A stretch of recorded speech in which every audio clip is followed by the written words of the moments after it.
জানাচ্ছি আরটিভির মধ্যাহ্নের সংবাদে। আপনাদের সঙ্গে আছি আমি মাহবুবা জারিন রানা।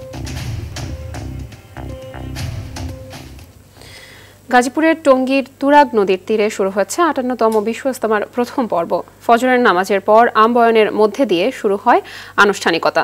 নামাজের পর বয়ান করেন পাকিস্তানের মাওলানা জিয়াউল হক এবং এর তর্জমা করেন মাওলানা নুরুর রহমান। এরপর খিত্তায় খিত্তায় শুরু হয় তালিম। জুমার নামাজ পড়াবেন মাওলানা জুবায়ের।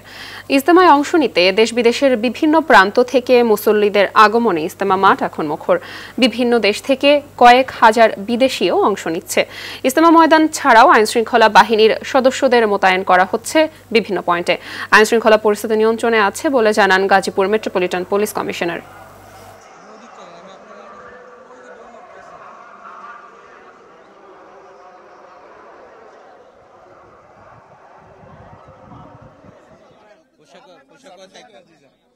খুবই শান্তিপূর্ণ অবস্থা আছে। আমি খুব স্যাটিসফাইড, আপনারা নিশ্চয়ই স্যাটিসফাইড।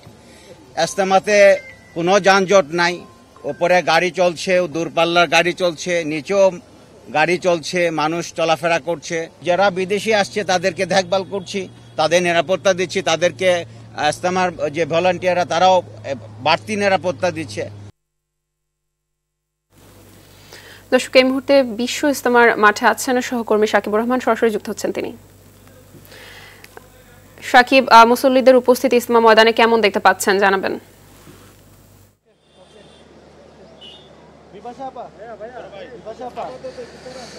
মাহবুবা, আসলে ইজতেমার কিন্তু প্রতিটি জায়গা কানায় কানায় পূর্ণ হয়ে গিয়েছে মুসল্লিদের উপস্থিতিতে।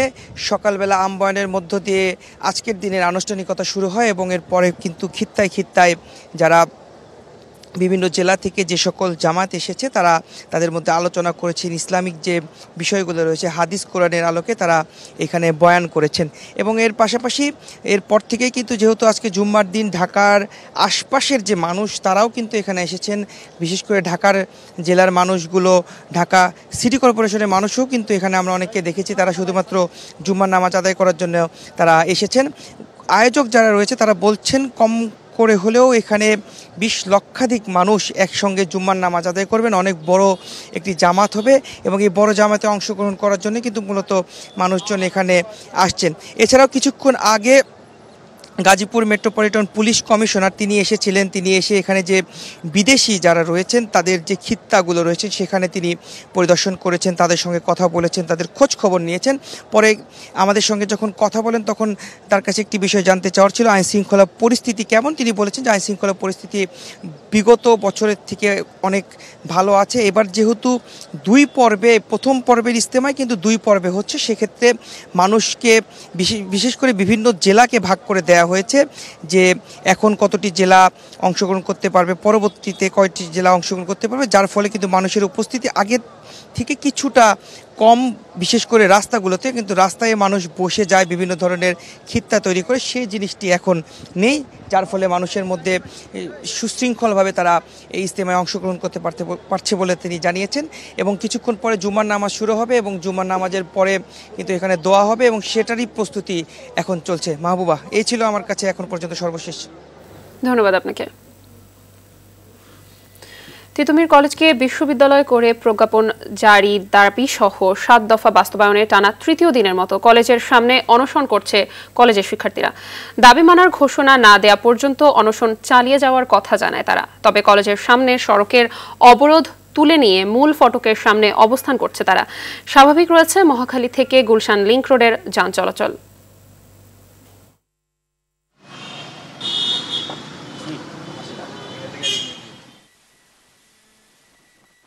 আমাদের দাবি কি? আমাদের দাবি হলো তিতুমির বিশ্ববিদ্যালয় এবং এই দাবি যতক্ষণ পর্যন্ত না সরকার মেনে নেবে ততক্ষণ পর্যন্ত এই আমরণ অনশন কর্মসূচি কিন্তু চলবে।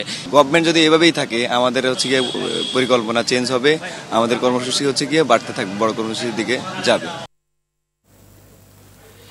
শেখ হাসিনা সরকারের সমাজ কল্যাণ মন্ত্রী নুরুজ্জামান আহমেদের 5 দিনের রিমান্ড মঞ্জুর করেছে আদালত। সকালে রংপুর মেট্রোপলিটন ম্যাজিস্ট্রেট তৃতীয় আদালতের বিচারক এই রিমান্ড মঞ্জুর করেন। তদন্তকারী কর্মকর্তা পুলিশের এসআই মুস্তাফিজুর রহমান 15 দিনের রিমান্ড আবেদন করে। শুনানি শেষে আদালত 5 দিন রিমান্ড মঞ্জুর করে। গেল রাতে রংপুর মহানগরীর সেন্ট্রাল রোডের পোস্ট অফিস সংলগ্ন গলিতে আত্মীয়ের বাসা থেকে তাকে গ্রেপ্তার করা হয়। তার বিরুদ্ধে বৈষম্য বিরোধী ছাত্র আন্দোলনে হামলা ও হত্যায় জড়িত থাকার অভিযোগ সহ একাধিক মামলা রয়েছে।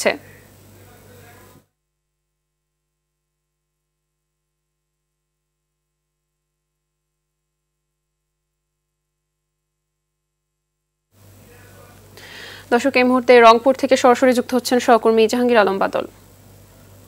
বাদল, সাবেক মন্ত্রী নুরুজ্জামান আহমেদকে কোন মামলায় 5 দিনের রিমান্ড মঞ্জুর করা হয়েছে জানাবেন, আর এখন তাকে কোথায় রাখা হয়েছে?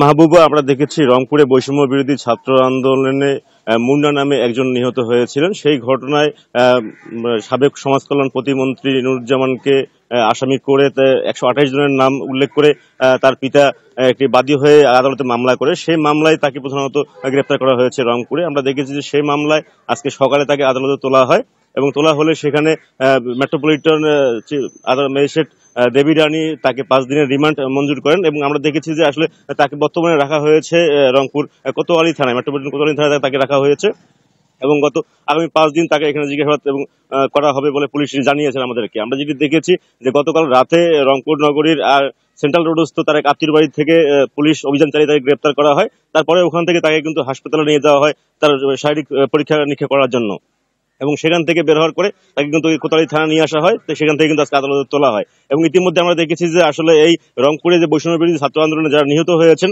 তাদেরকে সেই আসামিদের গ্রেপ্তারের জন্য বৈষম্য বিরোধী ছাত্র আন্দোলন তারা কিন্তু নিয়মিত বিভিন্ন কর্মসূচি আন্দোলন করে যাচ্ছিল।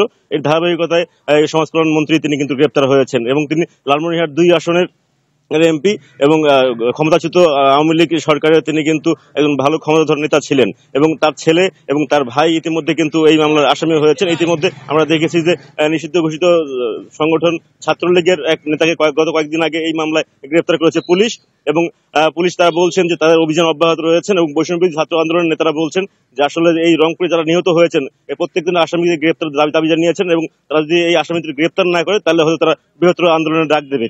সব মিলিয়ে রংপুরে এখন পর্যন্ত আমরা দেখেছি যে আসলে আজকে থেকে যে 5 দিন আগামী 5 দিন যে সমাজ কল্যাণ মন্ত্রীর যে রিমান্ড আবেদন সেটি কিন্তু চলমান থাকবে এবং পরবর্তী সময় আপনাদেরকে আমরা বিস্তারিত জানাতে পারবো। তা আপাতত এই ছিল আমার কাছে মাহবুবা নুরুজ্জামানের গ্রেপ্তারের এখানকার সর্বশেষ খবর। জি, ধন্যবাদ আপনাকে। আওয়ামী লীগ সরকারের জুলুমের কারণে বিরোধী দলগুলোর নেতাকর্মীরা আপনজনদের জানাজাও পড়তে পারেনি বলে অভিযোগ করলেন জামায়াতে ইসলামীর আমির ডাক্তার শফিকুর রহমান। সাবেক সংসদ সদস্য জামায়াতের মহিলা শাখার প্রথম সেক্রেটারি হাফেজা আসমা খাতুনের স্মরণ ও দোয়া মাহফিলে এ অভিযোগ করেন তিনি। রাজধানীর মগবাজারে আয়োজিত এ মাহফিলে জামায়াতের সেক্রেটারি জেনারেল মিয়া গোলাম পরওয়ার ও মহানগর দক্ষিণের আমির নুরুল ইসলাম বুলবুল সহ কেন্দ্রীয় নেতারা বক্তব্য দেন। এ সময় নারীদের মধ্যে পূর্ণাঙ্গ ইসলামের বার্তা পৌঁছে দিতে আসমা খাতুনের ত্যাগ ও পরিশ্রম অতুলনীয় বলে জানায় বক্তারা।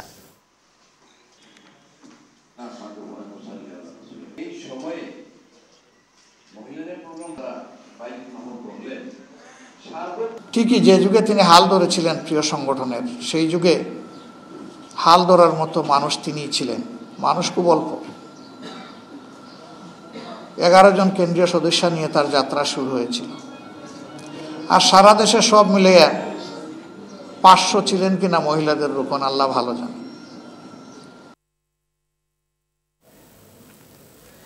বাজারে নতুন আলুর সরবরাহ বাড়ায় সপ্তাহের ব্যবধানে পণ্যটির দাম কমেছে কেজিতে 5 টাকা। আলুর পাশাপাশি শীতকালীন সবজির দামও হাতের নাগালে। গত সপ্তাহের মতোই বিক্রি হচ্ছে ব্রয়লার ও সোনালী মুরগি, তবে কিছুটা বাড়তি হাঁসের দাম। আগের মতোই বাড়তি রয়েছে সব ধরনের চালের দাম।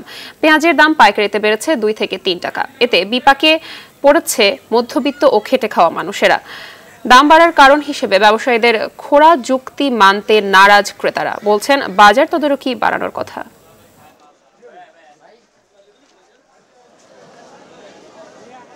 এখন আমাদের মতন গরিবের উপরে যে এই জিনিসটা স্টিল রোলার চালাচ্ছে, এটা কি বাণিজ্য উপদেষ্টা একটু দেখতে পাচ্ছে না?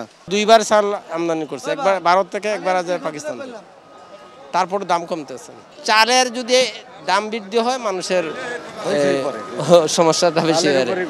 সিন্ডিকেটের কারণে চাঁদাবাজি, সিন্ডিকেটগুলো দূর না করলে এদেশে বাজার ব্যবস্থা নিয়ন্ত্রণ করা কোনো মতেই সম্ভব না।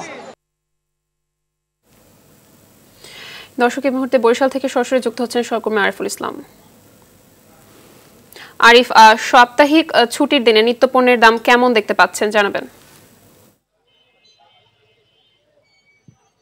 জি মাহবুব, ধন্যবাদ আপনাকে। যেমনটি বলছেন যে এক সপ্তাহের পরেই কিন্তু বরিশালের বাজারে আজকে দেখলাম যে চালের দাম কিন্তু আবারও বৃদ্ধি পেয়েছে। তবে এর মধ্যেই আবারও একটি হতাশা, সেটি হচ্ছে যে বরিশালের যে খুচরো তেলের বাজার সেটি কিন্তু একটি অস্থিরতা পরিণত হয়েছে। গত সপ্তাহে আরো 5 টাকা বৃদ্ধি পেয়েছে, অর্থাৎ খুচরো বাজারে এখন এই খুচরো তেল বিক্রি হচ্ছে 200 টাকা লিটারে। অপরদিকে যে বোতলজাত যে তেলগুলো সেগুলো কিন্তু সয়াবিন এখন পর্যন্ত পাওয়া যাচ্ছে না। আমরা দোকানের সাথে কথা বলছিলাম, তারা বলছেন যে আসলে তারা যে গত 1 মাস আগে যে চিত্রটি সেটি আবারও ফুটে উঠেছে, অর্থাৎ মোকামে কোনো বোতলজাত সয়াবিন তেল নেই, তারা পাচ্ছে না। আর খুচরো তেলের দাম বৃদ্ধি পেয়েছে। অপরদিকে অন্যান্য মশলা যেগুলো রয়েছে সেই মশলারও কিন্তু দাম বৃদ্ধি পেয়েছে। তবে আজকে শুক্রবারকে কেন্দ্র করে শসা বা অন্যান্য কাঁচা শাকসবজি তো কিছুটা বৃদ্ধি পেলেও আমরা দোকানের সাথে কথা বলি, তারা বলছেন যে আগামীকালকে পুনরায় আবার ঠিক হয়ে যাবে। তবে এদিকে একটু স্বস্তির যে নিঃশ্বাস সেটি হচ্ছে যে মাছ মাংসের দোকানে মাংসের দাম কিন্তু অপরিবর্তিত রয়েছে। ব্রয়লার যেটি সেটি কিন্তু 185 টাকা কেজিতে বিক্রি হচ্ছে, যেটি গত সপ্তাহে 190 টাকায় বিক্রি হয়েছে। অপরদিকে গরুর মাংস সেই 750 টাকায় আছে, খাসির মাংস